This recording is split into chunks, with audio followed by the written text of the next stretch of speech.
अस्सलाम वालेकुम। आज हमने स्टार्ट करना है कि एक एलएलएम काम कैसे करता है। इसमें मैंने पहले बताया हुआ है, लेकिन आज थोड़ा सा डिटेल में हम डिस्कस करेंगे। सबसे पहले ये है कि टोकनाइज इनपुट होती है। ठीक है, कोई किसी किस्म की क्वेरी हम जब एलएलएम को देते हैं, किसी भी चैट जीपीटी किसी किस्म के भी मॉडल को देते हैं, तो वो हमें रिस्पॉन्स प्रोवाइड करता है। वो किन किन प्रोसेस से होके गुजरता है। सबसे पहले जो हम आप इनपुट दे रहे होते हो, उनके टोकन्स होते हैं। जो कॉन्टेक्स्ट उसको मिला होता है, फिर उसकी इनकोडिंग होती है। देन वो प्रिडिक्ट करता है on the base of token. क्योंकि देखें, सबसे पहले इनपुट आई, उसके बाद उसके टोकन्स में उसकी कन्वर्जन हुई, देन एनकोडिंग हुई। अब क्या होगा कि ऑन द बेस ऑफ वो जो कन्वर्जन हुई हुई है, उसकी बेस पे वो प्रिडिक्ट करेगा कि आया कि उसका रिस्पॉन्स किस किस्म का देना है। देन उसकी डिकोडिंग होगी। ये जो हमारे पास सेकंड लास्ट पॉइंट है, उसमें उसकी डिकोडिंग होगी, देन आउटपुट प्रोवाइड करेगा, जिसको हम रिस्पॉन्स कहते हैं। In the simple words, query I, token में कन्वर्ट हुई, उसकी इनकोडिंग हुई, उस पर एक्शन परफॉर्म हुआ, डिकोडिंग हुई और आउटपुट में हमें रिस्पॉन्स मिल गया। अब ये नेक्स्ट हम देखते हैं, उसमें टोकनाइजेशन और एम्बेडिंग लेयर है। सबसे पहले ये कि I drank a cup of T एक स्टेटमेंट है हमारे पास।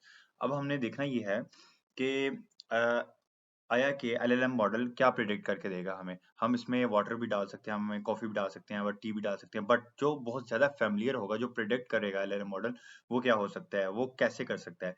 अच्छा, टोकनाइजेशन में मैंने आपको बताया कि टोकनाइजेशन में क्या है कि वर्ड की डिवीजन होती है। The sentence is broken into token small pieces like I को drank a cup of tea. मतलब हम टी मैंने आपको वैसे बता दिया है, लेकिन ये है कि ये प्रिडिक्ट यही करेगा।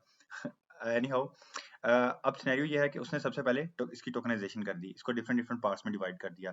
उसके बाद इनको एक आईडी, स्पेसिफिक आईडी प्रोवाइड कर देगा। नीचे वाली लाइन अगर आप पढ़े, these are converted into numbers token IDs using a predefined vocabulary. अच्छा, ऐसा है कि हम एआई एजेंट स्टार्ट करने जा रहे हैं। उसके लिए आपको ये कंसेप्ट का जानना बहुत जरूरी है कि आपको पता हो कि एलएलएम मॉडल मॉडल वर्किंग कैसे कर रहा है। ठीक है, अब टोकन में कन्वर्जन हुई, उन टोकन की एक स्पेसिफिक आईडी उनको मिल गई। देन सेकंड पे आता है एम्बेडिंग लेयर्स। उसके बाद उनकी एम्बेडिंग होगी, वो जो ऑन द बेस ऑफ उन tokens ID, each token ID is mapped to a vector embedding, a list of number representing its meaning context. Like that हम ये कह सकते हैं कि कप है या कोई भी वर्ड है, वो उसमें 0.3 0.5 लाइक दैट, इस तरह के उसकी जितनी भी एम्बेडिंग उसको नंबर्स मिलेंगे, वो कुछ इस तरह के सिंटैक्स में मिलेंगे, 0 पॉइंट समथिंग लाइक दैट। अच्छा, उसके बाद हमारे पास नेक्स्ट लेयर आती है ट्रांसफॉर्मर लेयर, कोर इंजन, जो कि इसका कोर इंजन होता है और इसी का ही सारा गेम होता है। ये क्या है कि this is where the real magic happens. LLMs use a neural network. अच्छा, होता ये है कि एक इंसान है, एक ह्यूमन बीइंग है, वो कैसे डिसीजन लेता है और कैसे रिस्पॉन्स कर रहा होता है on the base of brain.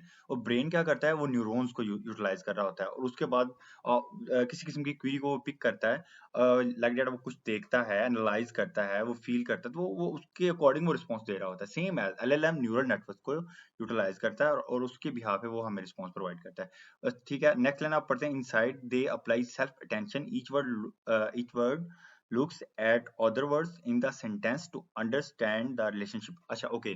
अच्छा, इसमें सिनेरियो ये है कि हमारे पास ये अगर लास्ट में क्या था, I drank a cup of.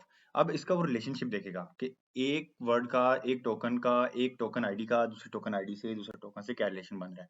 ठीक है, ये सारा काम इस ट्रांसफॉर्मर के अंदर हो रहा होता है, क्योंकि इसको इसीलिए ट्रांसफॉर्मर लेयर हम कहते हैं। The model builds a contextual representation for each word. हर एक वर्ड की एक रिप्रेजेंटेशन असाइन होती है, उसके बिहाफ पे वो अंडरस्टैंड करता है आया कि ये क्या चीज है, ये सब्जेक्ट क्या है, इसमें ऑब्जेक्ट क्या है, ये कर क्या रही है, who is doing what, what's the subject, what's the likely continuously, मतलब कौन सी चीजें एक दूसरे के साथ इंटरलिंक कर रही हैं।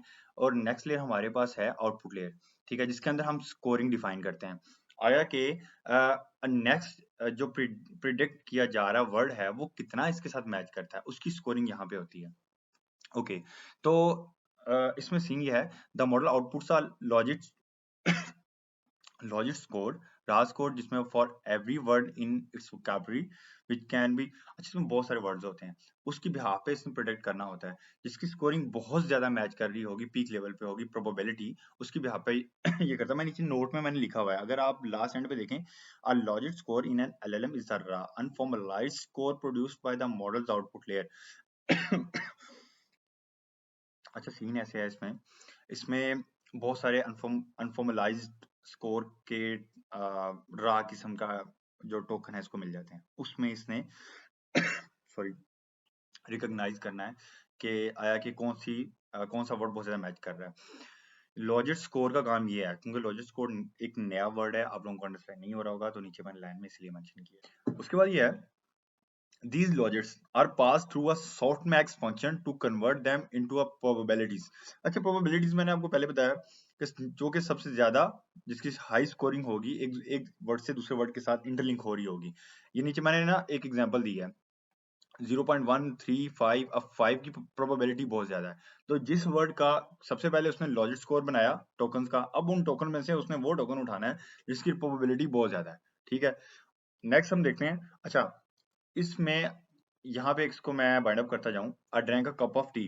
अब अगर कॉफी को लिया जाए, अगर वाटर को लिया जाए, बहुत सारी चीजों को लिया जाए, तो उनका डेफिनेटली स्कोर कम होगा। अगर मैं कहूँ I drank a cup of T, ठीक है, तो इस जो टी है उसका स्कोर ज्यादा है, उसकी प्रोबेबिलिटी ज्यादा है, हाईएस्ट प्रोबेबिलिटी का वर्ड है वो, तो डेफिनेटली वही यहाँ पे आएगा। अभी प्रिडिक्शन हम करते हैं। प्रिडिक्शन कैसे होगा? The word with the highest probability is usually selected.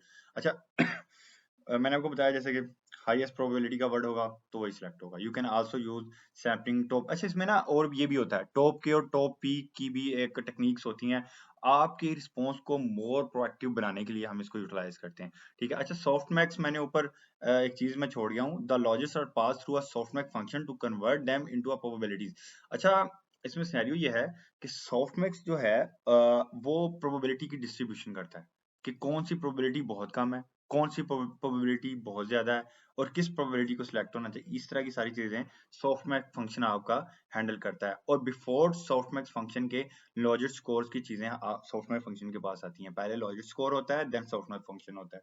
ठीक है, और आई होप सो कि आपको मोटा मोटा आइडिया हो गया होगा कि एलएलएम की वर्किंग कैसे होती है। I am again repeat in summary, इसमें सिनेरियो सिर्फ यही है कि सबसे पहले इनपुट आई, उसकी इनकोडिंग डिकोडिंग वाला सारा सिनेरियो हुआ। अच्छा, ये जो एम्बेडिंग लेयर्स हैं ये सारी यही काम कर रहे हैं। ठीक है, टोकनाइजेशन सेपरेट वर्ड में डिवाइड हो गया, embedding layer I, embedding layer ने क्या किया, उसको एक स्पेसिफिक आईडी प्रोवाइड कर दी, वेक्टर्स एम्बेडिंग होगी यहाँ पे आपकी। ट्रांसफॉर्मिंग लेयर में लाइक एक इंजन काम कर रहा है, ठीक है, बैकबोन काम कर रहा है, जिसमें हर किस्म की इसकी अटेंशन को वो समराइज करेगा, कौन सी चीज क्या कर रही है, किसके साथ कितना इंटरलिंक कर रही है, मैंने आगे क्या करना है। ठीक है, उन चीजों की डिवीजन यहाँ पे होगी। ठीक है, लाइक दैट ब्रेन के अंदर न्यूरॉन्स होते हैं, मैंने आपको बताया, यहाँ पे न्यूरल नेटवर्क्स हैं। ये न्यूरल नेटवर्क्स डिसीजन मेकिंग में इसकी हेल्प करते हैं। ये ट्रांसफॉर्मर लेयर का काम ये कोर इंजन है। देन हमारे पास आउटपुट लेयर और प्रोडक्शन लेयर है, जिसका काम फिर तमाम, इसमें आप समझो कि आपका एक एक प्रोएक्टिव रिस्पॉन्स आपको मिल जाता है। ठीक है, जिसमें लॉजिक स्कोर और सॉफ्टमैक्स फंक्शन अपना रोल प्ले करते हैं, प्रोबेबिलिटीज को फाइंड आउट करते हैं, प्रेडिक्ट करते हैं नेक्स्ट वर्ड को। ओके, आई होप सो कि आपको एलएलएम मॉडल का एक मोटा मोटा आइडिया तो हो गया होगा कि यार ये सिनेरियो चलता कैसे, कैसे क्वेरी आती है, कैसे प्रोसेस होता है, कैसे इनकोडिंग डिकोडिंग होती है। ठीक है, और कैसे ट्रांसफॉर्मर लेयर वर्क करती है, और उसके अलावा software function, logic scoring, and हम नेक्स्ट अब देखेंगे एजेंटिक एआई, और एजेंटिक एआई में ये एलएलएम कैसे वर्क करता है, इसका मतलब रोल क्या होता है वहां पे। ठीक है, ताकि आप बेसिक आपका कंप्लीट हो गया।